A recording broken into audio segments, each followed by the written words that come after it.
New information tonight about a domestic dispute turned deadly shooting. We do thank you for joining us at 5. I'm Brian Loftus. And I'm Denise Valdez. It happened yesterday just outside of a home near Desert Inn in Eastern. Now, police initially claimed the incident was random, but roommates of a woman who was killed are telling 8 News Now a very different story. Our Kristen Drummond is live in the neighborhood with what witnesses say really happened. Kristen? Brian and Christiane, this is the home where that shooting took place. Tonight, there are still a few bullet holes in the front of that house. Police say a fight between a man and a woman in front of a child escalated to a deadly shooting. I spoke with some of the friends of that woman who, one, identified her and say that this whole situation escalated in front of this house, which is just across the street from where she lived, and the man who died is her ex-husband.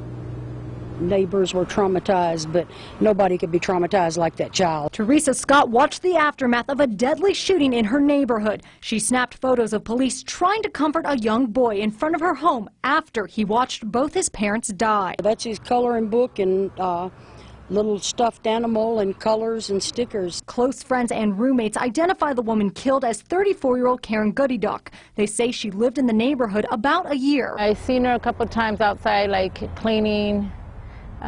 Physically, I never talked to her, but I did see her. The roommates identify the man killed as her ex-husband, Fernando Lopez. They say the two were arguing around noon yesterday, but there are different accounts about what led up to the shooting. So we're like, what's the truth and what's not? Roommates claim Goodyduck went inside the home after the fight, and Lopez drove away. But he returned roughly 30 minutes later with their 3-year-old son.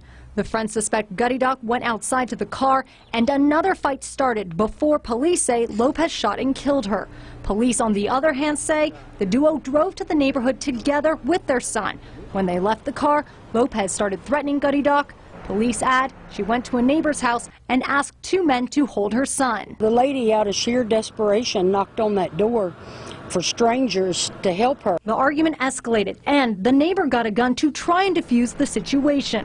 Police say Lopez shot Goodyduck and fired rounds at the home, hitting a neighbor. It's not clear if the neighbor shot Lopez or he died from a self-inflicted gunshot wound. But this domestic disturbance resulted in a young boy losing his parents. It was just the heartbreak of, like you say, the child knowing his parents was laying dead 2 doors down.